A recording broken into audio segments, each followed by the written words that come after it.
కూటమి ప్రభుత్వం వచ్చిన తర్వాత మరి ప్రజా వ్యతిరేక చర్యల్లో భాగంగా దీన్ని ప్రైవేటీకరణ చేయడానికి పూనుకోవడం జరిగింది. ఆ ప్రయత్నాలు జరుగుతున్నప్పుడే జగన్మోహన్ రెడ్డి గారు ఈ కార్యక్రమాన్ని పూర్తిగా వ్యతిరేకించడం జరిగింది. ప్రజల పక్షాన నిలబడి మాట్లాడటం జరిగింది. ప్రజల పక్షాన నిలబడి కార్యక్రమాలు తీసుకోవడం జరిగింది.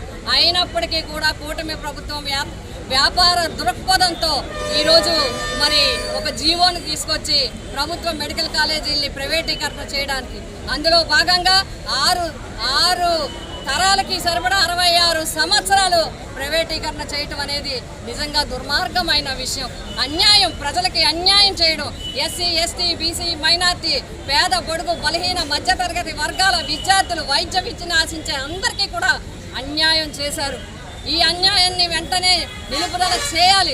ఈ జీవోని పూర్తిగా మరి రద్దు చేయాలనే ఉద్దేశంతో ఇప్పటికే 1 కోటి సంతకాల కార్యక్రమాన్ని తీసుకోవడం జరిగింది. రాష్ట్ర వ్యాప్తంగా ముమ్మరంగా జరుగుతుంది.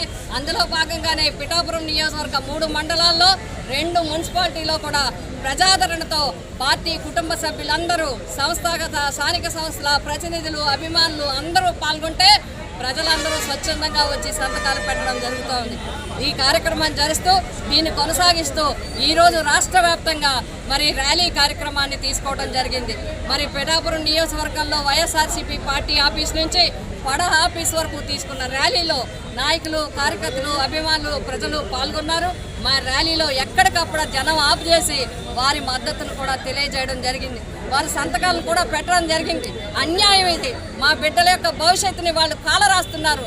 వెంటనే ఈ జీవో రద్దు చేస్తున్నందుకు పోరాటం చేస్తున్న మీకు మా మద్దతు ఉందని చెప్పి అన్ని వర్గాల ప్రజలు కూడా మద్దతు తెలియజేయడం జరిగింది. ఈరోజు పడా ఆఫీసర్ గారికి ద్వారా ముఖ్యమంత్రి గారికి వినతి పత్రాన్ని కూడా సమర్పించడం జరిగింది.